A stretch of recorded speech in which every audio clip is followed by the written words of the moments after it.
નમસ્કાર, હું શીતલ સ્વાગત કરું છું આપનું ઇન્ડિયા ન્યૂઝ ગુજરાતના વિશેષ બુલેટિન આપણું સુરતમાં। સમાચારોની શરૂઆત કરીએ તે પહેલા એક નજર વિગતવાર તો સુરતમાં ફરી કોરોના ઉથલો મારી રહ્યો છે। છેલ્લા 24 કલાકમાં સુરતમાં 8 અને જિલ્લામાં વધુ 2 નવા કેસો નોંધાયા છે, જેમાં 3 વિદ્યાર્થીઓ, ટેક્સટાઇલ વેપારી સહિત 10 વ્યક્તિઓનો સમાવેશ થાય છે।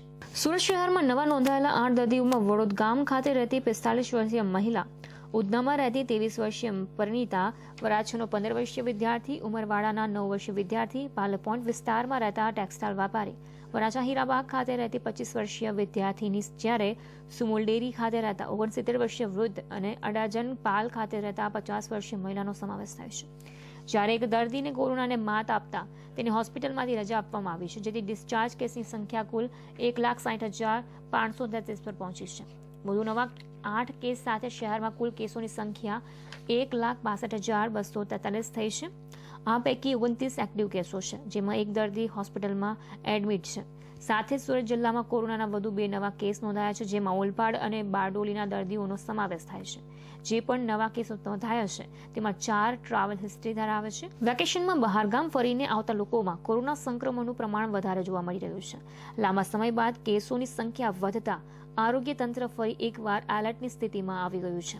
સુરત કોર્પોરેશન વિસ્તારમાં ગત અઠવાડિયા દરમિયાન દૈનિક ધોરણે 1 કે 2 કેસ આવતા હતા। છેલ્લા 3 દિવસની અંદર 7 કે 8 કેસ આવ્યા છે, જેના અનુસંધાને સુરત મહાનગરપાલિકા દ્વારા તમામ ડૉક્ટર્સનું સેન્સિટાઇઝેશન કરી દેવામાં આવ્યું છે। સાથે સાથે જે પણ પ્રાઇવેટ પ્રેક્ટિશનર્સ છે તેમની સાથે પણ એક 1-to-1 દરેક ઝોનમાંથી મિટિંગ કરીને તેઓને હાલની પરિસ્થિતિની માહિતગાર કરવામાં આવ્યા છે। તમામ ARI કેસનું ફોલોઅપ થાય અને તમામ ARI કેસનું ટેસ્ટિંગ થાય તે મુજબની સુવિધા ઉપલબ્ધ કરવામાં આવી છે તમામ હેલ્થ સેન્ટર ખાતે। હાલમાં તમામ ઝોનમાં રેપિડ રિસ્પોન્સ ટીમ કાર્યાન્વિત કરી દેવામાં આવી છે અને આ ટીમ દ્વારા કોન્ટેક્ટ ટ્રેસિંગ કરી લાગત કોન્ટેક્ટ્સનું ટેસ્ટિંગ કરવાની કામગીરી પણ હાથ ધરવામાં આવશે। સાથે સાથે ક્વોરન્ટાઇન કરવા સંદર્ભેની પણ કામગીરી હાથ ધરવામાં આવશે। હાલમાં જે કેસો જોવા મળી રહ્યા છે તેમાં મહત્તમ કેસો એવા છે કે જેઓ હોમ આઇસોલેશન હેઠળ છે, કોઈ પણ દર્દી દાખલ નથી। તમામ કેસોમાં જે એલિજિબલ છે તેઓએ 2 ડોઝ વેક્સિનના લઈ લીધા છે, તેમજ કેટલાક જે એલિજિબલ હતા તેમણે પ્રિકોશન ડોઝ પણ લીધો છે। આમ તેઓમાં લક્ષણો ખૂબ જ હળવા છે અને ઘરેથી ટ્રીટ થઈ શકે એમ છે। એથી આપના માધ્યમથી શહેરીજનોને મારી અપીલ છે કે જો આપને કોઈ પણ કોવિડની રિલેટેડ સિમ્ટમ્સ જણાય તો નજીકના હેલ્થ સેન્ટર ખાતે જઈ આપ તાકીદે ટેસ્ટ કરાવી, જો પોઝિટિવ હોય તો ત્યાંથી સારવાર મેળવી પોતાની જાતને આઇસોલેટ કરી પોતાને અને પોતાના પરિવારને સુરક્ષિત કરી। સુરત નગર પ્રાથમિક શિક્ષણ સમિતિની શાળાઓને લઈને અનેક વિવાદો સામે આવતા રહે છે। નગર પ્રાથમિક શિક્ષણ સમિતિની ભેસ્તાન વિસ્તારની શાળા પૂર્ણ થયા બાદ કેટલીક અસામાજિક પ્રવૃત્તિઓ ચાલતી હોવાની પણ ફરિયાદો સામે આવતી રહે છે। વાલીઓએ આ શાળાની અંદર ચાલતી પ્રવૃત્તિઓ અંગે શિક્ષણ સમિતિના આમ આદમી પાર્ટીના વિરોધ પક્ષના નેતાને જાણ કરી હતી। ત્યારબાદ શાળામાં જ્યારે તપાસ માટે ગયા હતા ત્યારે વિદ્યાર્થીની બેગમાંથી હુક્કામાં વપરાતા મસાલા ફ્લેવરના માદક પદાર્થો મળી આવતા ચોંકી ઉઠ્યા હતા। આમ આદમી પાર્ટીના શિક્ષણ સમિતિના સભ્યોને જ્યારે આ બાબતે જાણ થઈ ત્યારે તેઓ પોતે શાળામાં જઈને તપાસ કરતા ચોંકાવનારી વિગતો સામે આવી હતી। ભેસ્તાન વિસ્તારની નગર પ્રાથમિક શિક્ષણ સમિતિની શાળામાં ધોરણ 6ના વિદ્યાર્થીઓની બેગ તપાસતા હુક્કા માટે અલગ અલગ ફ્લેવર ઉપયોગમાં લેવાતા હોય તેવા માદક પદાર્થ મળી આવતા સૌ કોઈ ચોંકી ઉઠ્યા હતા। ધોરણ 6ના વર્ગમાં વિદ્યાર્થીઓની બેગ તપાસવા દરમિયાન માદક પદાર્થો મળી આવ્યા તે ખૂબ જ ગંભીર બાબત છે। વાલીઓ દ્વારા પણ વારંવાર શાળાના કેમ્પસમાં અસામાજિક પ્રવૃત્તિ ચાલતી હોવાની ફરિયાદો કરવામાં આવતી હતી। હવે આ મામલે પોલીસ દ્વારા કેવા પ્રકારની કામગીરી કરવામાં આવે છે એ જોવાનું રહેશે। ઉપરાંત જે પ્રકારે પ્રાથમિક શાળાના બાળકની સ્કૂલ બેગમાંથી હુક્કા બારનો સામાન મળ્યો છે તે જોતા આ બાબત અત્યંત ગંભીર છે અને પોલીસ તેમજ વાલીઓ અને શાળાના શિક્ષકો માટે પણ પડકારજનક સ્થિતિ છે એમ કહી શકાય। નમસ્કાર, હું રાકેશ શેરપરા, નેતા વિરોધ પક્ષ નગર પ્રાથમિક શિક્ષણ સમિતિ સુરત। ગત એપ્રિલ મહિનાના એન્ડમાં જ્યારે વાર્ષિક પરીક્ષાઓ ચાલી રહી હતી ત્યારે અમારી પાસે કેટલીક માહિતીઓ આવી કે ભેસ્તાનની એક શાળામાં બાળકો છે એ બેગમાં કેટલાક ન લાવવાના પદાર્થો લાવે છે। તો એ માહિતીના આધારે અમે શાળાએ જઈ અને ધોરણ 6ના એક બાળકની એક બેગ ચેક કરી તો એની અંદરથી હુક્કાના જે ફ્લેવર આવે એનું એક પેકેટ અને ચારકોલની 10 ટીકડીઓનું એક પેકેટ આટલી વસ્તુઓ મળી આવી અને આ ઘટનાને ખૂબ ગંભીરતાથી લઈ અને વાલીઓ ખૂબ ચિંતિત હતા, બાળક ચિંતિત હતા અને જેમને માહિતી આપી એ ખૂબ ચિંતિત હતા, એટલે એમણે ગોપનીય રાખવાની વાત કરી અને સાથે સાથે એમ કીધું કે આને સંલગ્ન તમે એક્શન લઈ શકો છો. એટલા માટે 5મી મે અમે સમિતિ અધ્યક્ષને અને સ્થાનિક પોલીસ તંત્રને લેટર લખી અને એ શાળાને સીસીટીવી કેમેરા આપવા માટેની અને ત્યાં સુરક્ષા વધારવા માટેની માંગણી કરી. સાથે સાથે ત્યાં જે સુરક્ષાકર્મી કોર્પોરેશન તરફથી સમિતિ તરફથી મૂકેલ છે એનું કોઈ ક્વોલિટી કોઈ લાયકાત નથી. એટલા માટે શાળા પતી ગયા પછી 5:30-6 પછી અન્ય બહારના અસામાજિક તત્વો શાળાના પરિસરમાં આવી અને નશાનું સેવન કરે છે. તો આ અંગેની તમામ બાબતો લેખિતમાં સમિતિ અધ્યક્ષને સ્થાનિક પોલીસ તંત્રને પણ અમે રજૂઆત કરી હતી કે આ અસામાજિક તત્વોનો ત્રાસ દૂર કરવામાં આવે અને શાળાને સીસીટીવી કેમેરાથી સજ્જ કરવામાં આવે. પણ આ બાબતે અત્યાર સુધી કોઈ પગલાં નથી લેવાના. બાળકો પાસેથી આવા પદાર્થો મળવા એમ ધોરણ 6 ના બાળકો પાસેથી આ ખૂબ ગંભીર બાબત છે એમની સ્વાસ્થ્ય અને સુરક્ષાને લઈને. તો આ બાબતે સમિતિએ સ્થાનિક તંત્રએ ખૂબ સજાગ, ખૂબ એલર્ટ અને ખૂબ ચોકસાઈથી કામ કરવું જોઈએ. શહેરમાં અવારનવાર અનેક લૂંટના બનાવો સામે આવતા રહે છે. ત્યારે શહેરના સચિન જીઆઈડીસી વિસ્તારમાં એટીએમમાં લૂંટનો બનાવ સામે આવ્યો છે. સમગ્ર લૂંટનો બનાવ સીસીટીવી કેમેરામાં કેદ થઈ જવા પામ્યો છે. હાલમાં તો આ અંગે પોલીસ દ્વારા વધુ તપાસ હાથ ધરવામાં આવી છે. સચિન જીઆઈડીસી વિસ્તારમાં એટીએમમાં લૂંટનો બનાવ બનતા લોકોમાં ભયનો માહોલ પેદા થઈ ગયો છે. વિડીયોમાં જોઈ શકાય છે કે 3 ઇસમો એટીએમની અંદર આવે છે. એટીએમમાં રૂપિયા નાખી રહેલ યુવક પાસેથી લાખો રૂપિયાની લૂંટ ચલાવી ફરાર થઈ જાય છે. વિડીયોમાં સ્પષ્ટપણે દેખાઈ રહ્યું છે કે 3 ઇસમો પૈકી એક ઇસમ છરો બતાવીને લૂંટ ચલાવી રહ્યો છે અને એટીએમમાં રૂપિયા નાખતા યુવકની પાસે રહેલ બેગ, રૂપિયા અને મોબાઈલ ફોન લઈને ફરાર થઈ ગયો છે. હાલમાં તો આ સમગ્ર ઘટના સીસીટીવીમાં કેદ થઈ ગઈ છે અને સમગ્ર મામલે સચિન જીઆઈડીસી પોલીસ સ્થળે પહોંચી હતી અને આગળની કાર્યવાહી હાથ ધરવામાં આવી છે. પોલીસ દ્વારા હાલમાં સીસીટીવી ફૂટેજના આધારે લૂંટારુઓનું પગેરું દાબવાના પ્રયાસો કરવામાં આવી રહ્યા છે. ફેસબુકથી સંપર્કમાં આવેલી છત્તીસગઢની યુવતીને સુરત બોલાવી લગ્નની લાલચ આપી અવારનવાર દુષ્કર્મ આચરનાર ફુલવાડીના લબરમુછિયા વિધર્મી યુવાનની મહિધરપુરા પોલીસે ગુનો નોંધી ધરપકડ કરી છે. સુરતના ફુલવાડી ભરીમાતા રોડ નરમાવાલા કોટેજીસમાં રહેતા અને ટાઇલ્સનું કામ કરતા 19 વર્ષીય મોહમ્મદ ઈરાન રાઝા અજમુલ્લાહ રાયની 8 મહિના અગાઉ ફેસબુક ઉપર છત્તીસગઢની 19 વર્ષીય યુવતી સાથે મિત્રતા થઈ હતી. મિત્રતા પ્રેમમાં પરિણમતા ઇમરાને યુવતીને લગ્નનો વાયદો કરી સુરત બોલાવતા તે પરિવારને જાણ કર્યા વિના ગત 1 એપ્રિલના રોજ સુરત આવી હતી અને સ્ટેશન વિસ્તારની એક હોટલમાં રોકાઈ હતી. ઇમરાન યુવતીને મળવા હોટલમાં ગયો હતો અને તેની સાથે શરીર સંબંધ બાંધ્યો હતો. યુવતી બાદમાં વતન પાછી ચાલી ગઈ હતી. યુવતીને ઇમરાને ફરી બોલાવતા તે 15 મેના રોજ સુરત આવી હતી અને સ્ટેશન વિસ્તારની હોટલમાં રોકાતા ઇમરાને ફરી તેને મળવા જઈ લગ્નની લાલચ આપી શરીર સંબંધ બાંધ્યો હતો. જોકે 2 દિવસ અગાઉ યુવતી ઇમરાને બોલાવતા ફરી સુરત આવી હતી. ઇમરાને હોટલમાં લઈ જઈ લગ્નની લાલચ આપી શરીર સંબંધ બાંધ્યા બાદ યુવતીનો મોબાઈલ ફોન લઈ સાથે પાડેલા ફોટો અને ચેટ ડિલીટ કરી દેતા યુવતી મહિધરપુરા પોલીસ મથકે પહોંચી હતી અને ફરિયાદ નોંધાવતા પોલીસે દુષ્કર્મનો ગુનો નોંધી ઇમરાનની ધરપકડ કરી વધુ તપાસ હાથ ધરી છે. જહાંગીરપુરા ખાતે આવેલા ઇસ્કોન મંદિર દ્વારા 2 વર્ષના કોરોના કાળ બાદ આ વર્ષે ફરી વખત રથયાત્રાનું આયોજન કરવામાં આવનાર છે. આગામી 1 જુલાઈના રોજ આવનાર રથયાત્રાને પગલે ઉજવણી માટે સુરતના ઇસ્કોન મંદિરમાં ભગવાન જગન્નાથની યાત્રા માટે તડામાર તૈયારીઓ થઈ રહી છે. સુરતના ઇસ્કોન મંદિરમાં 130 મીટર કાપડનો ઉપયોગ કરીને રથના ઘુમ્મટ બનાવવાની કામગીરી ચાલી રહી છે. ભગવાન જગન્નાથની રથયાત્રામાં ભગવાન બિરાજમાન થાય તેની ઉપર મોટો ઘુમ્મટ બનાવવામાં આવે છે. આ ઘુમ્મટ માટે છેલ્લા 7 વર્ષથી મંદિર દ્વારા એક મહિલાને કામગીરી સોંપવામાં આવી છે. રામનગરમાં રહેતા લતા ચાવડા છેલ્લા 28 દિવસથી મંદિર કેમ્પસમાં જ રથનો ઘુમ્મટ બનાવવાની કામગીરી કરે છે. તેઓ કહે છે કે તેમણે કોઈ પ્રકારના સીવણ ક્લાસ પણ કર્યા નથી. મંદિરમાં વર્ષોથી દર્શન માટે આવે છે ત્યારે એક મંદિરનો ઘુમ્મટ કાપડનો બનાવતા જે જોતા હતા અને તેઓ પણ આ કામગીરી કરી શકે તેવું વિચારતા હતા. દરમિયાન એક વખત મંદિરના સંચાલકો દ્વારા તેમને ઘુમ્મટ બનાવવાની કામગીરી સોંપવામાં આવી હતી. તેઓ ભાવ વિભોર થઈ ગયા હતા. તેઓ કહે છે કે આ ઘુમ્મટ બનાવવાની કામગીરીમાં તેને 28 દિવસની આસપાસનો સમય થાય છે. તેઓ મશીન અને સામગ્રી લઈને મંદિરે જ આવે છે અને સવારે 9:30 થી રાત્રિના 8:30 વાગ્યા સુધી કામ કરે છે. આ ઘુમ્મટની વિશેષતા અંગે તેઓ કહે છે કે ઘુમ્મટ બનાવવા માટે 130 મીટર જેટલા કાપડનો ઉપયોગ કરવામાં આવે છે. આ ઘુમ્મટની પહોળાઈ 18 ફૂટની જ્યારે ઘેરાવો 50 ફૂટનો હોય છે. આ કામગીરી ઘણી જ કઠિન છે પરંતુ ભગવાનના આશીર્વાદથી તેઓ દર વખતે સફળતાથી ઘુમ્મટ બનાવે છે. તેમાં તેમનો દીકરો પણ કેટલીક વાર મદદ માટે આવે છે. ઇસ્કોન મંદિરના મહારાજ સરોજ પહાડે કહે છે કે સુરતમાં ઇસ્કોનની ભગવાન જગન્નાથની યાત્રાનું અનેરું મહત્વ છે. ભગવાનને પહેરાવવા માટે વાઘા વૃંદાવનથી તૈયાર થઈને આવે છે અને અહીં ફિનિશિંગ થાય છે. રથયાત્રાને વધુ સારી રીતે થાય છે તે માટે એક મહિનો પહેલાથી જ તમામ તૈયારીઓ કરવામાં આવે છે. हरे कृष्णा. श्रील प्रभुपाद जी के प्रतिष्ठित इस्कॉन मंदिर जहांगीरपुरा सूरत से आप लोगों का स्वागत करता हूँ. 2 साल के अंतराल के बाद ये साल 1 जुलाई 1 जुलाई को श्री जगन्नाथ रथ यात्रा सूरत से फिर निकलेगा. स्टेशन से निकलेगा शाम को 3 बजे और इसके लिए रथ यात्रा का जो रथ का जो कपड़ा है वो तैयार हो चुका है. 3-4 लोग उसमें काम कर रहे थे 15-20 दिन से. आज ही ख़त्म हुआ है वो कपड़ा बनाने का.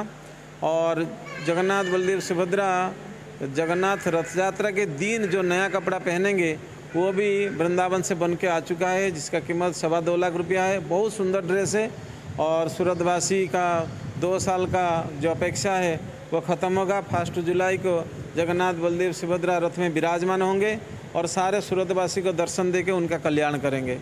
हरे कृष्णा. સમાચારોમાં હાલ સમય થયો છે એક વિરામનો.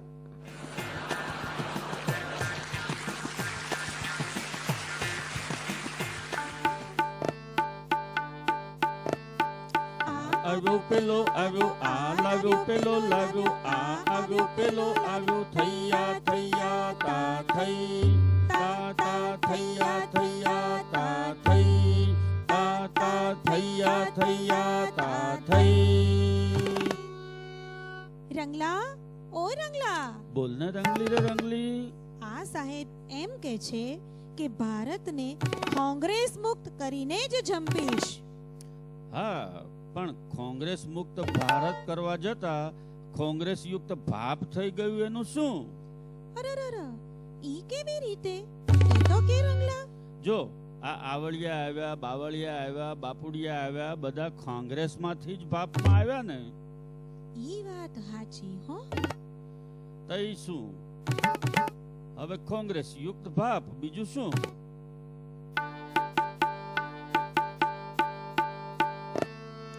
સત્તા સુંદરી માં તો આવું જ થાય. નેતા નેતીનું કદી કુળ ન જોવાય. ટેકાના ભાવે નેતા ખરીદાય. પ્રજા બિચારી ઉલ્લુ બની જાય. તા થૈયા થૈયા તા થઈ તા તા થૈયા થૈયા તા થઈ તા તા થૈયા થૈયા તા થઈ.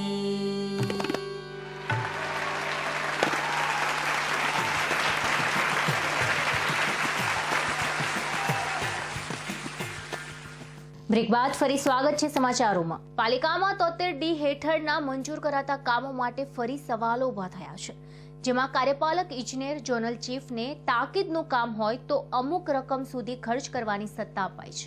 બુધવારે જાહેર બાંધકામ સમિતિની બેઠકમાં વેસુ VIP રોડ પર 3 વર્ષ પહેલા લગાવેલી સ્ટીલની ડસ્ટબિન અને અન્ય બેન્ચ બદલવાના ખર્ચને લેવાના કામનો વિરોધ કરાયો હતો. VIP રોડ પર શ્યામ મંદિરની વેસુ જંકશન સુધીના રસ્તા પર સ્ટીલની ડસ્ટબિન અને બેસવા માટે બેન્ચીસ મુકાઈ છે, જેના રિપેર અને મેન્ટેનન્સના મુદ્દે વિપક્ષી સભ્ય મહેશ અરધણે આક્ષેપ લગાવ્યો છે કે શહેરના VIP રોડ પર VIP લોકો માટે VIP ડસ્ટબિન અને બેસવા માટે બેન્ચીસ મુકાઈ છે, જેમાં 3 ડસ્ટબિન, ડ્રમ રિપેરિંગ અને મેન્ટેનન્સ પાછળ 19,500 અને 6,200 મળી 25,700નો ખર્ચ દર્શાવેલો છે. હાલમાં 5-6 વર્ષ જૂના કામો પણ મંજૂરી માટે આવતા પ્રશ્નો ઊભા થઈ ગયા છે, જેમાં વર્ષ 2017માં PM સુરત આવ્યા હતા ત્યારે 15 લાખના ખર્ચે મેટલ ગ્રાઉન્ડિંગ કરાયું હતું, જેનું કામ 17 મેની બેઠકમાં 73D હેઠળ મંજૂરી માટે આપ્યું હતું. આમ 5 વર્ષ જૂના કામો અત્યારે મંજૂરી માટે આવતા 73D હેઠળના કામોમાં કૌભાંડનો આક્ષેપ વિપક્ષે કર્યા છે. આપના સભ્ય મહેશ અણધણે જણાવ્યું હતું કે VIP રોડ પર 19,500ના ખર્ચે લાગેલી આટલી મોંઘી ડસ્ટબિન શહેરમાં ક્યાંય નથી. બેન્ચીસ ડસ્ટબિનનું કામ 3 વર્ષ પૂર્વે કરાયું હતું. સ્થળ તપાસ કરતા ખબર પડી કે બેન્ચ અને ડસ્ટબિન બદલવાની જરૂર નથી. જાહેર બાંધકામ સમિતિના સભ્ય ગેમર ઇદેસાઈએ જણાવ્યું કે સ્ટીલની ડસ્ટબિન હોવાથી મોંઘી છે. માત્ર 4 થી 5 ડસ્ટબિન જ બદલવા લાયક છે. બેન્ચ પર પીવીસી સીટ બદલવા લાયક હોય, વેલ્ડિંગ અને કલર કરવા લાયક કામો હશે તે જ મરામત કરવામાં આવશે. સુરત શહેર સહિત સમગ્ર રાજ્યમાં પ્રી મોન્સૂન એક્ટિવ થઈ ગયું છે, જ્યારે સુરત શહેરમાં હજી પણ ઘણા બધા એવા વિસ્તારો છે જ્યાં પાલિકા દ્વારા પ્રી મોન્સૂન કામગીરી પહેલા જે ખાડાઓ ખોદવામાં આવ્યા હતા તે હજી સુધી પૂરાયા નથી, જેને લઈને આગામી વરસાદની મોસમના દિવસોમાં સુરતીઓને ભારે હાલાકીનો સામનો કરવાનો વખત આવી શકે એવી શક્યતા છે. સુરત મહાનગરપાલિકા દર વર્ષે પ્રી મોન્સૂનની કામગીરીને લઈ વિવાદમાં રહે છે, ત્યારે આ વખતે પણ ચોમાસાને લઈને હવે ગણતરીના દિવસો બાકી રહ્યા છે અને સુરત શહેરમાં પ્રી મોન્સૂન એક્ટિવિટી શરૂ થઈ ગઈ છે. તેમ છતાં હજુ સુધી પાલિકા દ્વારા પ્રી મોન્સૂન કામગીરી કરવામાં આવી નથી. ડિલોડી હોય કે સેન્ટ્રલ ઝોન, દરેક ઝોનમાં ખાડાઓનું સામ્રાજ્ય જોવા મળી રહ્યું છે. પ્રી મોન્સૂનની કામગીરી અંગે માહિતી આપતા મનપા કમિશનર મંછાનિધિ પાનીએ માહિતી આપતા જણાવ્યું કે ગત 15મી મેના રોજથી ડ્રેનેજ લાઇન, પાણી લાઇન માટે જે ખોદકામ થયા છે તેને તાત્કાલિક બંધ કરવામાં આવશે એવી જાહેરાત કરવામાં આવી છે. જે ઇમરજન્સી હશે તેને બેરિકેટિંગ કરી ખોદકામ કરાશે. હાલ પ્રી મોન્સૂનની કામગીરી પૂર્ણ થવા આવી છે, ત્યારે દરેક ઝોનમાં કંટ્રોલ રૂમ બનાવવામાં આવ્યા છે, જેથી ચોમાસાના સમય યોગ્ય કામગીરી થઈ શકે. જો કે આ વખતે શહેરમાં ડ્રેનેજ લાઇન, પાણીની લાઇન અને મેટ્રો રેલની કામગીરીને કારણે આડેધડ ખોદકામ થયેલું જોવા મળી રહ્યું છે અને શહેરના મોટાભાગના માર્ગો ખોદી નાખવામાં આવ્યા હોવાથી આ વર્ષે સુરત શહેરના લોકોએ ચોમાસામાં ભારે હાલાકીનો સામનો કરવાનો વખત આવશે એ વાત ચોક્કસ છે. સુરતમાં લગભગ તમામ ઝોનમાં પ્રી મોન્સૂન કામગીરી જે છે એ પૂર્ણ કરી દેવામાં આવેલા છે. તમામ ઝોન્સમાં જે વોટર સપ્લાય અને ડ્રેનેજના જે ખોદાણો છે એ ખોદાણો 15મી મેથી બંધ કરી દેવામાં આવેલા છે. કોઈ પણ ખોદાણો જે છે એમરજન્સી પર્પસ માટે એ બેરિકેડિંગ કરીને જ કરી શકાય એના માટે વ્યવસ્થાપન કરવામાં આવેલા છે અને તમામ જગ્યાઓ ઉપર તમામ ઝોન્સ ખાતે કંટ્રોલ રૂમ શરૂ કરવા માટે સૂચના આપવામાં આવેલા છે. અલગ અલગ જે કામગીરી છે એમાં ડ્રેનેજનું હોય, ફ્લડ ગેટ્સનું હોય, સિલ્ટેશનનું હોય, એ તમામ કામગીરી જે છે દરેક ઝોનમાં પૂરજોશમાં એ પૂર્ણતાના આરે છે અને આ વખતે પ્રી મોન્સૂન માટે તમામ જે કાર્યવાહી છે એ લોકોને પણ કેવી રીતે ઇન્વોલ્વ કરીને કરી શકાય એના માટે પણ પગલાં લેવામાં આવેલા છે. એટલે અત્યારે જે પ્રી મોન્સૂનનું કામગીરી છે એ દરેક સેક્ટર, દરેક ડિપાર્ટમેન્ટ દ્વારા પૂર્ણતાના તબક્કે છે. તમામ જે કામો બંધ કર્યા પછી, કારણ કે તાપીનું જે ડ્રેનેજનું કામ અને અલગ અલગ વોટર સપ્લાયના કામો ચાલતા હતા એને બંધ કરીને એના ઉપર ટ્રેન્ચિંગનું કામગીરી કરી દેવામાં આવેલા છે. મેટલનું કામગીરી સંપૂર્ણપણે પૂર્ણ થયેલા છે. કોઈ જગ્યા ઉપર રોડનું કામ જે છે એ એક જગ્યાએ બેડ દરવાજા ઉપર ધ્યાને આવેલા છે, એને પૂર્ણ અત્યારે કરવામાં આવી રહ્યા છે. કિમથી એના ગામ સુધી 36.93 કિલોમીટરમાં સ્ટીલ સ્લેગનો રોડ બનાવવાનું આયોજન કરવામાં આવ્યું છે. સ્ટીલ સ્લેગમાંથી બનેલો આ રોડ રાજ્યનો સૌથી મોટો રોડ હશે. મુંબઈ વડોદરા એક્સપ્રેસ રોડ માટે આર્સિલર મિત્તલ નેપોન સ્ટીલ ઇન્ડિયાને સ્ટીલ સ્લેગ ઓર્ડર મળ્યો છે અને ખાનગી કન્સ્ટ્રક્શન કંપની દ્વારા આ રોડ તૈયાર કરવામાં આવશે. આ રોડ બનાવવામાં 10,000 ટન સ્ટીલ સ્લેગનો ઉપયોગ થશે. હાલ 350 ટન સ્ટીલ સ્લેગના પ્રથમ કન્સાઇનમેન્ટ સાથે 18 ટ્રક આવી ગયા છે. આ પહેલા હજીરામાં 100% સ્ટીલ સ્લેગનો ઉપયોગ કરીને પ્રાયોગિક ધોરણે ભારતનો પ્રથમ સ્ટીલના સ્લેગનો રોડ તૈયાર કરવામાં આવ્યો હતો, જેના પર દરરોજ 1200 થી વધારે ભારે વાહનો દોડે છે. જે સફળ થતા હવે અન્ય રોડમાં પણ સ્ટીલના સ્લેગનો ઉપયોગ કરવામાં આવી રહ્યો છે. સામાન્ય રીતે કોન્ક્રીટનો રોડ અથવા આરસીસીનો રોડ બનાવવા માટે નેચરલ એગ્રીગેટ એટલે કે પર્યાવરણને નુકસાન થાય તેવી વસ્તુઓનો ઉપયોગ કરવામાં આવે છે, પરંતુ સ્ટીલનો સ્લેગ એક તો વેસ્ટેજ હોય છે, જેથી તેનો રોડ બનાવવામાં ઉપયોગમાં થતો હોવાથી પ્રદૂષણ ઓછું થશે અને સ્ટીલ કંપનીઓના વેસ્ટેજનો પણ ઉપયોગ થશે. સિમેન્ટ કોન્ક્રીટના રોડ કરતાં સ્ટીલ સ્લેગના રોડનું આયુષ્ય ડબલ હોય છે. આરસીસી અને કોન્ક્રીટના રોડ કરતાં સિલ્ટ સ્લેગનો રોડની પકડ મજબૂત હોય છે. ભારે વાહનો પસાર થાય તો પણ તેને વર્ષો સુધી અસર થતી નથી. આર્સેલર મિત્તલ નિપ્પોન સ્ટીલ ઇન્ડિયાના એક્ઝિક્યુટિવ ડિરેક્ટર સંતોષ મુંદડાએ જણાવ્યું કે એક્સપ્રેસ વેના બાંધકામમાં નેચરલ એગ્રીગેટના બદલે સ્ટીલ સ્લેગનો ઉપયોગ કરવાથી એક મોટી ક્રાંતિ આવશે. સુરત સહિત સમગ્ર રાજ્યમાં ડિજિટલાઇઝેશનના જમાનામાં હજી પણ લોકો લાઇનમાં ઊભા રહેવા મજબૂર બન્યા છે. ધોરણ 10 અને ધોરણ 12ના પરિણામ જાહેર થયા બાદ સુરતની સરકારી કચેરીઓમાં જાતિના પ્રમાણપત્ર મેળવવા માટે વિદ્યાર્થીઓને ભારે રજળપાટ કરવી પડે છે. તો બીજી તરફ સ્ટાફ ઓછો હોવાને લઈ અધિકારી કર્મચારીઓ પણ હેરાન થઈ રહ્યા છે. હાલ એન્જિનિયરિંગ, ફાર્મસી, મેનેજમેન્ટ જેવા વ્યવસાયલક્ષી અભ્યાસક્રમો સાથે કોલેજોમાં પ્રવેશ પ્રક્રિયાનો ધમધમાટ ચાલી રહ્યો છે. ત્યારે SC, ST, OBCમાં સમાવેશ થતો હોય તેવા વિદ્યાર્થીઓને ઉચ્ચ અભ્યાસ માટે પ્રવેશમાં અનામત અને ટકાવારીમાં લાભ મળતો હોય છે. જેથી પ્રવેશ પ્રક્રિયા શરૂ થતાં જાતિના પ્રમાણપત્રો મેળવવા વિદ્યાર્થીઓનો સરકારી કચેરીમાં ભારે ઘસારો રહે છે. જેમાં જાતિના પ્રમાણપત્રોમાં ખાસ કરીને OBC માટે જાતજાતના પુરાવો માંગવામાં આવતા હોવાથી વિદ્યાર્થીઓ અને વાલીઓને ભારે રજણપાટ કરવી પડે છે. જેને લઈ આજરોજ સુરતના અધવાલાઇન્સ ખાતે જાતિના પ્રમાણપત્ર મેળવવા સવારથી જ વિદ્યાર્થીઓ અને વાલીઓ લાઇનમાં ઊભા રહેલા જોવા મળ્યા હતા. તો બીજી તરફ યોગ્ય વ્યવસ્થા ન કરાતા લોકોને સમય બગાડીને ઊભું રહેવું પડ્યું હતું. સાથે જ સરકારી અધિકારીઓ અને કર્મચારીઓ માટે પણ આ કામગીરી લોકોના ઘસારાના કારણે માથાના દુખાવા રૂપ બની ગઈ હોવાનું ચર્ચાઈ રહ્યું છે. ઓલપાડના ઉમરાછી ગામે યુવા આગેવાનના મોત મામલે મોટો ખુલાસો થયો હતો. ગામના ગાંધી આશ્રમનું સંચાલન કરતી પત્ની પ્રેમી સંચાલક સાથે મળી અડધી રાત્રે હત્યાને અંજામ આપ્યો હતો. ઓલપાડ તાલુકાના ઉમરાછી ગામે ગત તારીખ 15ના રોજ પૂર્વ સરપંચ વિરેન્દ્રસિંહ સેવાણિયાનું મોત થયું હતું. પોલીસે પત્નીના જણાવ્યા અનુસાર રાત્રે પાણી પીવા જતા સમયે ધાબા પરથી પડી જવાથી મોત થયું હતું.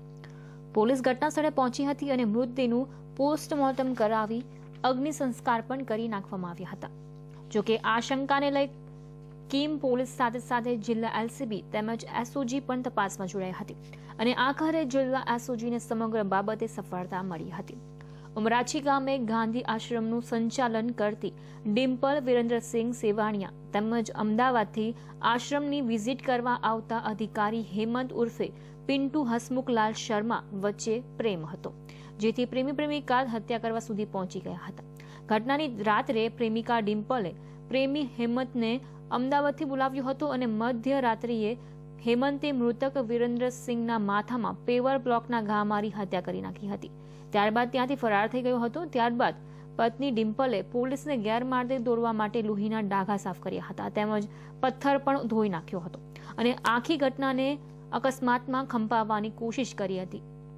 પરંતુ પોલીસની તલસ્પર્શી તપાસને લઈ આખી ઘટનાનો ભાંડો ફૂટ્યો હતો અને પોલીસે મૃતકની હત્યારી પત્ની ડિમ્પલ તેમજ પ્રેમી હેમંત શર્માની અમદાવાદથી ધરપકડ કરી હતી. સુરત જિલ્લાના માંગરોળ તાલુકાના ગ્રામજનો દ્વારા હથુરણના તલાટી અને ઉપસરપંચને સસ્પેન્ડ કરવાની માંગ સાથે કલેક્ટરને આવેદનપત્ર પાઠવવામાં આવ્યું હતું. સુરત જિલ્લાના માંગરોળ તાલુકાના હથુરણ ગ્રામજનોએ કલેક્ટરને આવેદનપત્ર આપતા જણાવ્યું હતું કે હથુરણ ગામના તલાટી કમ મંત્રી જયશ્રી ડામોર આદિવાસી હોવા છતાં ગામના આદિવાસીઓ માટે કોઈ કામ નથી કરી રહ્યા. તેઓ પોતાની સમસ્યા અંગે અનેકવાર તલાટી કમ મંત્રીને રજૂઆત કરવા છતાં પણ તેમની ફરિયાદો ધ્યાને નથી લેવાતી. આ ઉપરાંત ગામના ઉપસરપંચ પણ ગામના વિકાસ અર્થે કોઈ મહત્વપૂર્ણ કામ નથી કરી રહ્યા. એટલું જ નહીં પણ તેમને મળતી સરકારી ગ્રાન્ટનો પણ વિકાસ કામ માટે ઉપયોગમાં નથી વપરાતી. આ સહિતના મુદ્દાઓ સાથે ગ્રામજનોએ સુરત કલેક્ટરને આવેદનપત્ર આપી હથુરણ ગામના ઉપસરપંચ તેમજ તલાટી કમ મંત્રીને સસ્પેન્ડ કરવાની માંગ કરી હતી. કાંતિભાઈ રાંડેરિયા, સુરત જિલ્લાનો માંગરોળ તાલુકાનો હથુરણ ગામ અને હથુરણ ગામના આ આદિવાસી લોકો અહીંયા કલેક્ટર સાહેબને એક આવેદનપત્ર આપવા આવ્યા છે.